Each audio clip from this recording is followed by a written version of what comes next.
The Poem of the Man-God, the second year of the public life, chapter 292, The Sermon and Miracles at Bozrah, 2nd of October, 1945.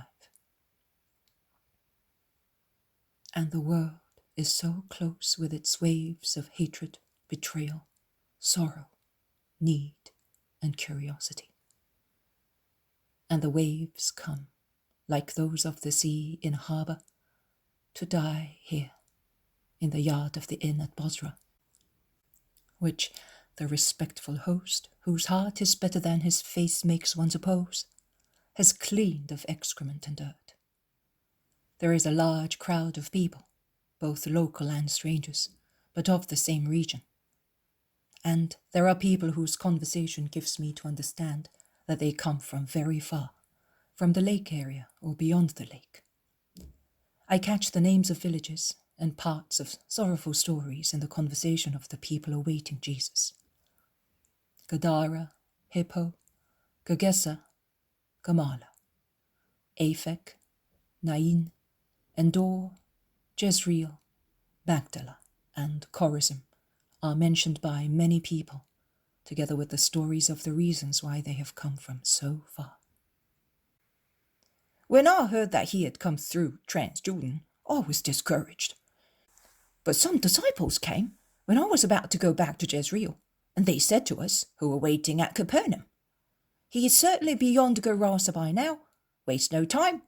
Go to Bozrah or Arbela." And I came with these people. I instead saw some Pharisees pass through Gadara. They were asking where was Jesus of Nazareth, whom they knew to be in the area. My wife is ill. I joined them. Then yesterday at Arbela, I heard that he was coming to Bozrah first, so I came here. I have come from Gadara for this boy. He was gored by a furious cow. He has been left in that state. And he shows his son, who is utterly shriveled and unable to move his arms. I could not bring mine. I come from Megiddo. What do you think? Will he kill him from here also? Moans a woman whose face is red with weeping. No, the sick person must be present. No, it is enough to have faith. No, unless he imposes his hands, one is not cured. His disciples also do that. You have come a long way for nothing, woman. The woman begins to weep, saying, "Oh, poor me. I left him when he was almost dying, hoping he will not kill him, and I will not comfort him in his death." Another woman consoles her. Don't believe that, woman. I have come to thank him because he worked a great miracle for me without leaving the mountain on which he was speaking. What was the matter with your son? It was not my son. It was my husband who had become bad. And the two women continue speaking in low voices. It is true. Also, a mother at Arbela had her son redeemed without the master seeing him, says a man from Arbela, and he goes on speaking to some people near him. Make way! For pity's sake, make way! Shout some bearers of a litter, which is completely covered. The crowds open out, and the litter goes by with its sorrowful load, and stops at the end of the yard, almost behind a rick of straw. Is it a man or a woman lying on the litter? Who knows? Two Pharisees come in. They are vainglorious and well-preserved, and more proud than ever. They assault the poor host as if they were mad, shouting, "You cursed liar! Why do you tell us that he was not here? Are you his accomplice? How dare you despise us, the holy ones in Israel, to favor whom? After all, how do you know who he is? What is he to you?" What is he? What you or not? But I did not lie. He came a few hours after you had left. He did not hide himself. Neither do I hide him. But as I am the boss here, I tell you at once, get out of my house! You do not insult the Nazarene here. Do you understand? And if you do not understand my words, I can speak to you in a more factual way, you jackals! The robust innkeeper seemed so decided to come to blows that the two Pharisees changed tone and become like creeping pups menaced by lash. But we are looking for him to revere him. What are you thinking of? The thought that we might not see him through your fault made us furious. We know who he is, the holy and blessed Messiah, to whom we are not worthy to raise our eyes. We are dust. He is the glory of Israel. Take us to him. Our souls are yearning to hear his words. The host imitates their voices and gestures in a wonderful way. Oh, of course. And how could I ever suspect it was not so, since I am so well aware of the fame of Pharisees' justice? Of course, you have come to worship him. You are yearning for that. I will go and tell him. I am going. No, by Satan, you shall not follow me. Neither will you, or I will strike you so much, you poisonous mummies, that I will make one knock into the other. Stay here. You, stay here, where I am putting you. And you, here. And I am sorry I cannot knock you into the ground up to your necks, and use you as pegs to tie the pigs to be slaughtered. And he passes from words to deeds by seizing the lean Pharisee by his armpits, lifting him up and dropping him so violently on the ground that if it were not very hard, the poor fellow would have sunk into it up to his ankles. But the ground is hard, and the Pharisee remains standing like a puppet after being tossed about so much. Then the host gets hold of the other man, and although he's rather fat, the innkeeper raises and drops him with the same fury. And as the Pharisee reacts wriggling, he knocks him down and makes him sit, a bundle of flesh and clothes. He then goes away uttering a nasty word which is lost among the moans of the two and the laughter of many more. He goes through a corridor into a small yard. He climbs a little staircase, reaches a porched gallery, and enters a large room in which Jesus and his group are about to finish their meal with the merchant. 2 of the 4 Pharisees have come. You had better see what you must do. For the time being, I have seen to them. They wanted to come with me, but I did not want them. They are now down in the yard with many sick people and many others. I will come at once. Thank you, Father. You may go. They all get up. Jesus orders his disciples and the women to stay where they are, with the exception of his mother, Mary Clopas, Susanna, and Salome. But seeing the sad countenance of those who have been excluded, he says, Go up to the terrace. You will hear me just the same. He goes out with the apostles and the 4 women. He goes back the same way as the host came and enters the large yard. The crowds crane their necks to see, and those who are sly climb up onto straw stacks on carts standing on one side or on the edge of reservoirs. The 2 Pharisees go and meet him ceremoniously. Jesus greets them with his usual salutation as if they were his most faithful friends. But he does not stop to reply to their unctuous questions. Are you so few, and without disciples? So they have left you? Jesus, continuing to walk, replies gravely, No one left me. You have come from Arbela, where you met those who precede me, and in Judea you met Judas of Simon, Thomas, Nathanael, and Philip. The stout Pharisee no longer dare follow him, and he stops all of a sudden, blushing. The other, who is more bare-faced, insists. That is true, but as we knew that you were with faithful disciples and with some women, we were surprised at seeing you with so few people. We wanted to see your new conquests and congratulate you. And he gives a false smile. My new conquests, there they are.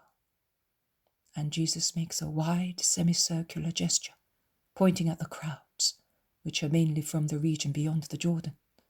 That is, from this region where Bozrah is. And without giving the Pharisees time to retort, he begins to speak. Those who previously did not inquire about me, having been looking for me, and those who previously did not look for me have found me. And I said, Here I am, to a nation which did not invoke my name. Glory be to the Lord who speaks the truth through the lips of the prophets. Looking at this crowd which is gathered round me, I really rejoice in the Lord, because I see that the promises which the Eternal Father made to me when he sent me to the world have been fulfilled. Those promises which I myself, with the Father and the Paraclete, put in the thoughts, on the lips, and in the hearts of the prophets, the promises of which I was aware before becoming flesh, and which encouraged me to be made flesh. And they encourage me, yes, they encourage me against hatred, malice, mistrust, and falsehood. Those who previously did not inquire about me have been looking for me, and those who did not look for me have found me. How come? If I was instead rejected by those to whom I had stretched out my hands, saying, Here I am, and yet they knew me, whereas these people here did not know me. So, here is the key to the mystery. It is not a fault to ignore, but it is a fault to deny. And too many of those who know me and to whom I stretched my hands have denied me, as if I were illegitimate or a thief, a corrupting demon, because their pride has extinguished their faith, and they have gone astray along bad, twisted, sinful ways, leaving the way which my voice points out to them. Sin is in the heart, on the table, in the beds, in the hearts, in the minds of this people, which rejects me, and which, seeing its own filth reflected everywhere, sees it on me also, and its bitterness piles it up more and more. And it says to me, Go away, because you are unclean. So what will he say, who is coming with his robe dyed red, handsome in his garment, and is walking in the power of his strength? Will he accomplish already what Isaiah says? And will he not be quiet, but will he pour on their laps what they deserve? No, he will not. First, he has to tread the winepress alone, abandoned by everybody, to make the wine of redemption, the wine that exhilarates the just and makes them blessed, the wine that exhilarates the guilty of the great sin, to crush their sacrilegious power into crumbs. Yes, my wine, which is maturing hour by hour in the sun of eternal love, will be the ruin and salvation of many, as it is stated in the prophecy not yet written, but deposited in the unsplit rock from which the vine giving the wine of eternal life sprang up. Do you understand? No, you doctors of Israel do not understand. But it does not matter whether you understand. The darkness of which Isaiah speaks is descending upon you. They have eyes and do not see.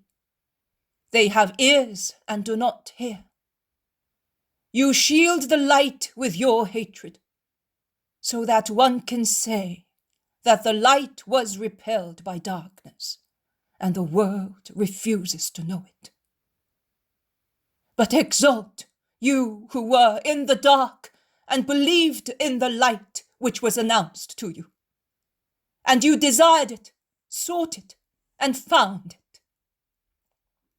Exult, O faithful people, who have come to salvation crossing mountains, valleys, and lakes, without considering the burden of the long journey. The same applies to the other spiritual journey, which will take you, O people of Bozrah, from the darkness of ignorance to the light of wisdom. Exult, O people of Hauran, exult in the joy of knowledge. Truly it refers also to you and to your neighboring peoples, when the prophet sings that your camels and dromedaries will crowd the streets of Naphtali and Zebulun to worship the true God and to be his servants in the holy mild law, which does not impose anything in order to give divine paternity and eternal happiness, but compliance with the 10 commandments of the law.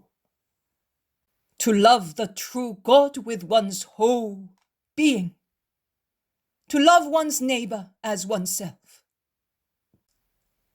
to keep the Sabbath without desecrating it, to honor one's parents, not to kill, not to steal, not to commit adultery, not to bear false witness, not to covet the wife or property of other people. Oh, you are blessed if, coming from farther away, you will go beyond those who belonged to the house of the Lord and went out of it, urged by the 10 commandments of Satan: dislike of God, love of oneself, corruption of cult, harshness towards parents, murderous desire, attempt to steal other people's holiness, fornication with Satan, false witness, envy of the nature and mission of the word, and the horrible sin which ferments and matures in the depth of hearts, of too many hearts. Exult, you who are thirsty. Exult, you who are hungry. Exult, you who are afflicted. Were you rejected? Were you prescribed? Were you despised? Were you strangers? Come, exult. It is no longer so. I give you homes, wealth, paternity, and fatherland. I give you heaven. Follow me, because I am the Savior. Follow me, because I am the Redeemer. Follow me, because I am the life.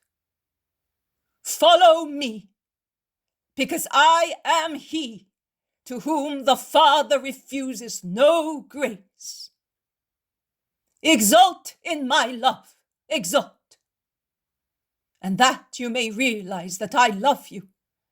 You who have sought me in your sorrows, you who have believed me even before knowing me, that this may be a day of true exaltation, I pray thus. Father, Holy Father, on all the wounds, diseases, sores of bodies, on the grief, tortures, remorse of hearts, on all the faithful who are springing up, on those who are vacillating, on those who are strengthening. Let health, grace, peace descend. Peace in my name, grace in your name, health through our reciprocal love. Bless them, O most holy Father.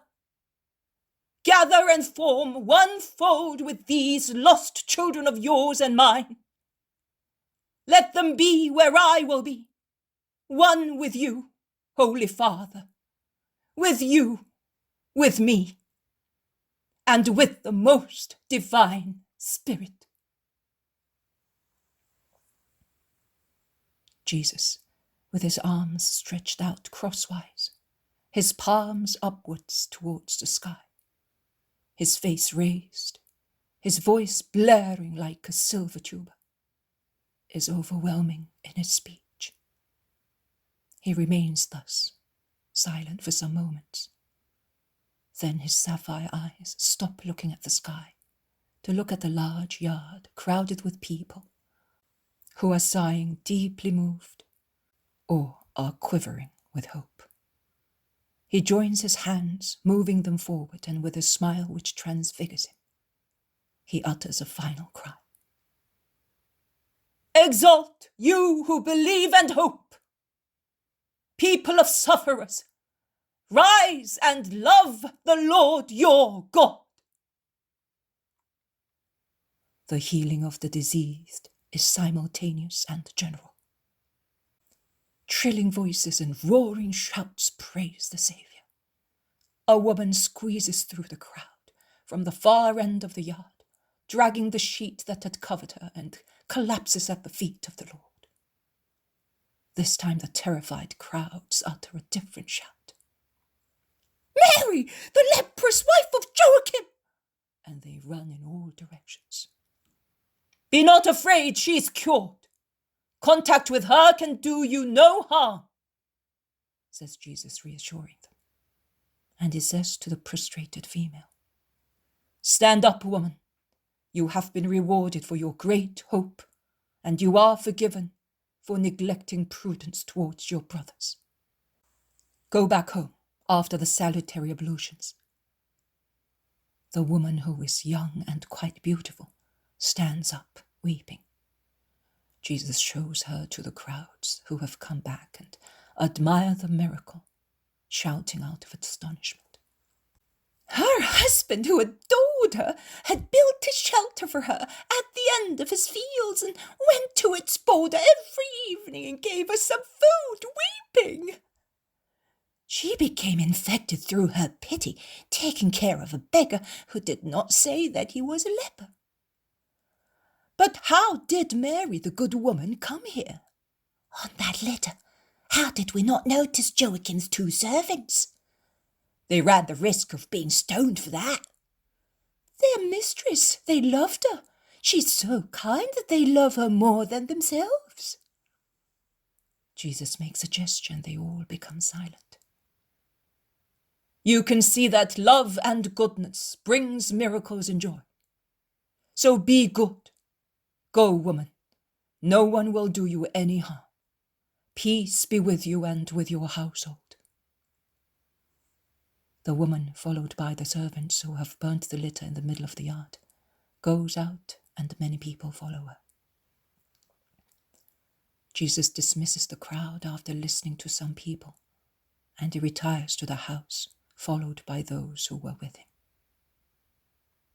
What words, Master!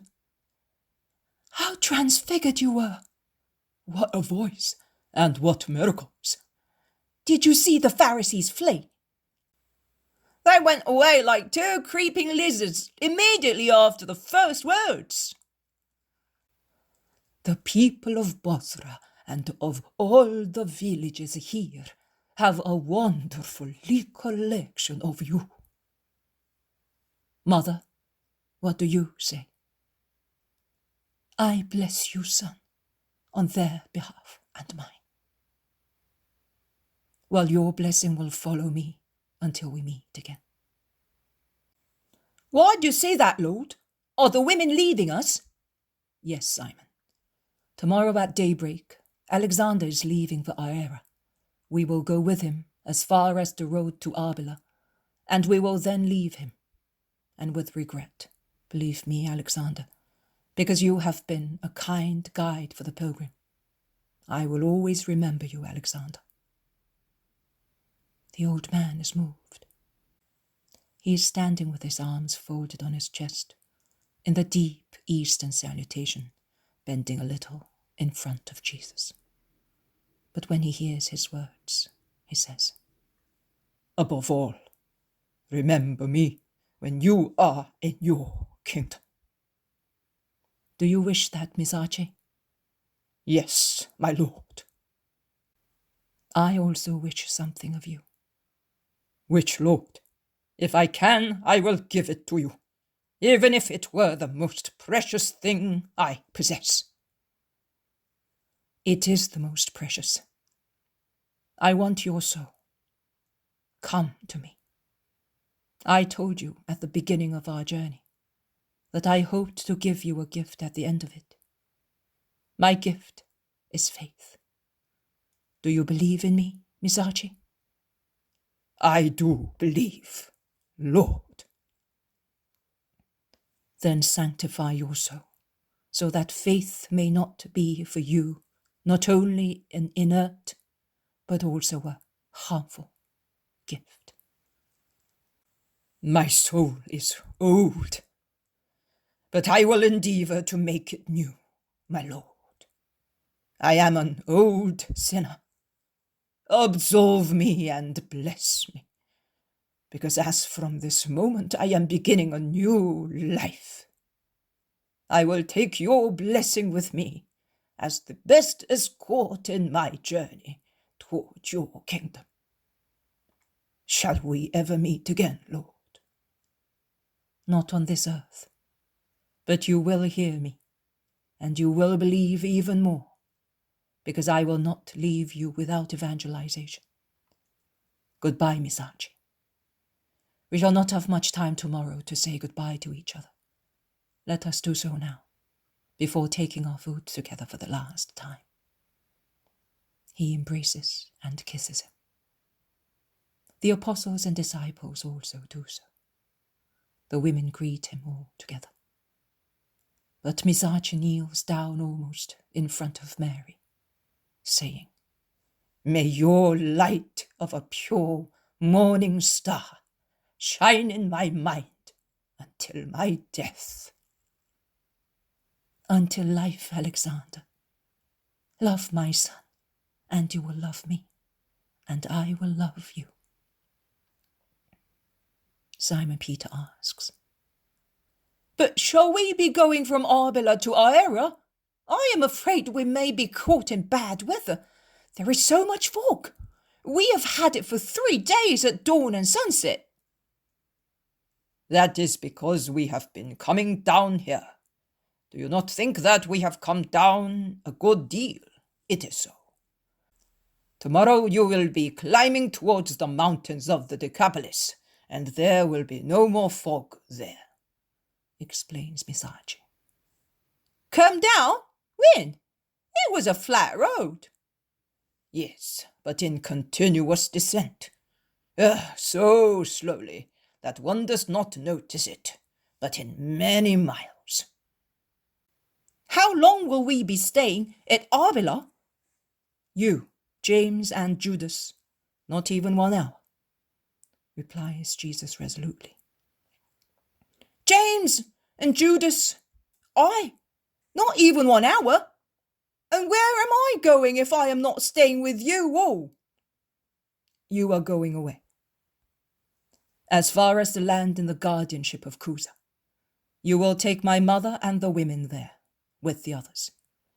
They will then proceed by themselves with Johanna's servants, and you will come back and join me at Aer. Oh, Lord, you are angry with me and you are punishing me. How much you grieve me, Lord. Simon, he feels that he is punished, who knows that he is guilty. Being guilty must grieve you, not the punishment in itself. But I do not think that it is a punishment to accompany my mother and the women disciples on their way back home. But would it not be better if you came with us? Never mind Aer and these places, and come with us. I promise to go, and I will go. Then I will come too. You will obey without complaining, as my brothers do. And if you meet some Pharisees? You are certainly not the most suitable to convert them. It is just because I will meet some that I want you, James and Judas, to go away with the women and with John of Endor and Marcian before Arbela. Oh, I see. All right. Jesus turns round to the women and blesses them one by one, giving each of them suitable advice. The Magdalene, on bending to kiss the feet of her Saviour, asks, "Shall I see you again before I go back to Bethany?" "Most certainly, Mary. In the month of Ethanim, I will be on the lake."